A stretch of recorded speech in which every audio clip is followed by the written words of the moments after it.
Hi, I'm so glad you're here. This is Melissa, and together, let's find those grounding magical moments in our lives that nourish our spirituality.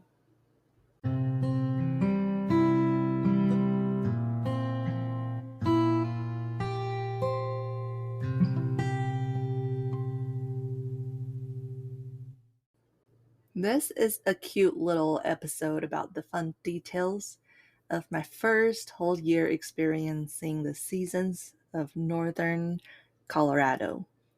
Be warned, it is twice as long as the usual episode. This one is about 15 minutes. And as I mentioned in the last episode, August marks my first full year of living here. And a few months back in April, I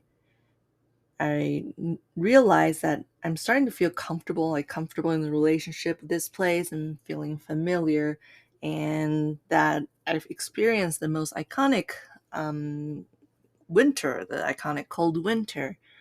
But at the same time, I noticed I didn't know what spring is gonna be like. I know that snow lasts a whole long time into spring, but I don't know how it's gonna unfold.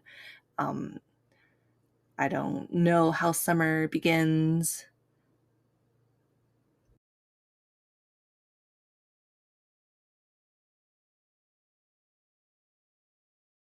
Or the sensitivity to what's happening. I didn't know the green would take over the bare trees so fast, over the branches. And there's all this the details on how the colors change, the speed of it, all the allergies and bugs that come along, the temperature changes. It was satisfying to fully witness this cycle, and now we're back in August again. And so in this episode, I want to share 10 little things about the season, spring through winter. Okay, and so I'll first start with spring. The first thing is that a warm day in February can really smell like pee. Um, I was noticing as the days got warmer, on some days I would open the window or go out for a walk and it just smells really bad outside. And my theory is if there was snow on the ground and a warm day melts the snow and all the dog pee that's captured in that ice or that snow gets released at the same time. And so it's just a sense galore. Um, That's all I know. That's all I noticed. There is an action item. It's just part of the experience of a loving state, I guess. Second, um, in April, we can't go camping because the snow is too heavy. So we scheduled a camping trip in late April, hoping to go to this part of the mountain that we want to explore more. And the day rolls around, and there was heavy snow, lighter snow where we were, but of course, up in the mountains, it was getting pretty bad. So we couldn't quite believe it because it almost looked like spring was here and we're done with the snow, but nope.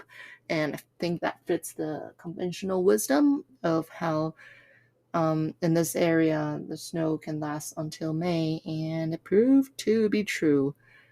We went to hot springs instead.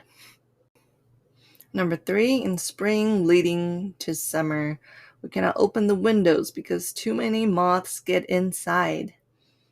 So I think we are on the path of the migration of the moths, and spring is, I think this year it was a little early, so maybe it's usually spring or summer, but they would pass through the town and they would just cling to our screen doors and windows. And I guess both that we have some cracks somewhere we couldn't identify, and we haven't fixed up everything, the moths would inevitably get inside if we're going out the door or opening the door to the balcony. It hasn't come through just from the windows yet. Um, But we did find there are too many tiny bugs that even the screen window cannot prevent. So there's a good chunk of time we feel pretty trapped. It's like there's zombies out there and we just can't open the door, or we can't open the window for fresh air to get flowing, because I'm scared of all them animals with insects, I guess, that would get inside. A bonus point is we did find that our cuddly cat still has his prayer instinct and was able to get interested in moths that got indoors and capture them and eat them. So good job, Franklin. Thank you for doing your housework. Number 4, a June afternoon hail can really freak me out and disrupt the commute traffic. There were very frequent severe storm or hail warnings through, I think, late May through July, and we also learned that the storms started earlier than usual this year. And many people are familiar with hail. I'm not, but I'll just say one thing I learned was I thought the severity of hail usually has to do with the temperature, but I guess in altitude the circulation doesn't result in that way. So it just really depends on like how the weather was. Some days they're just light or small hail. There are a few days like quarter size, ping pong ball size, I think. Anyway, different variety of size. And if you were out there commuting on the late afternoon, which feels like the warmest part of the day, it's pretty scary. And along the highway when that was happening, we could see some cars just take cover under bridges and wait it out, and while also a lot of other just try to continue and get out of there. That's very real hail experience for me for the first time.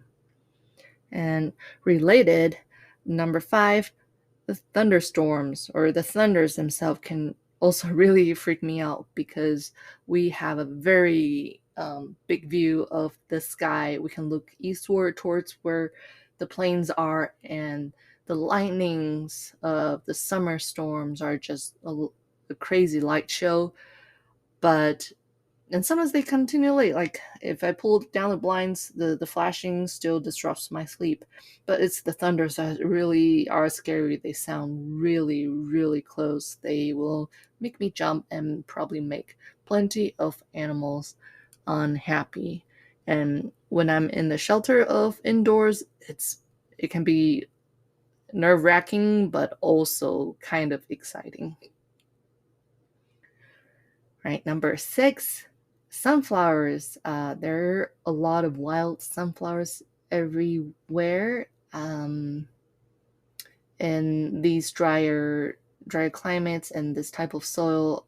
I noticed that too when we were driving between Nevada and Colorado. There's sunflowers everywhere.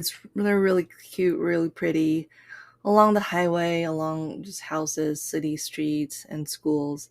And in some public area, I think it was some kind of sports field, they have specific warning to say not to bring sunflower seeds inside.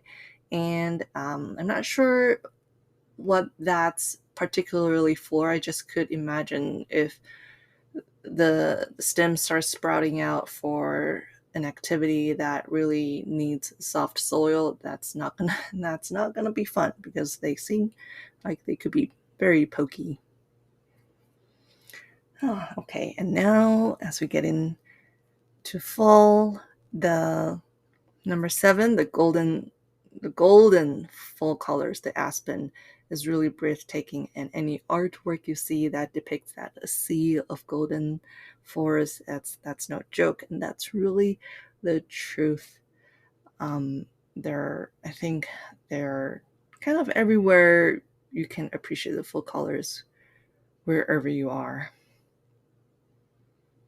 And number 8, that fall is really fleeting, this beautiful transitional season.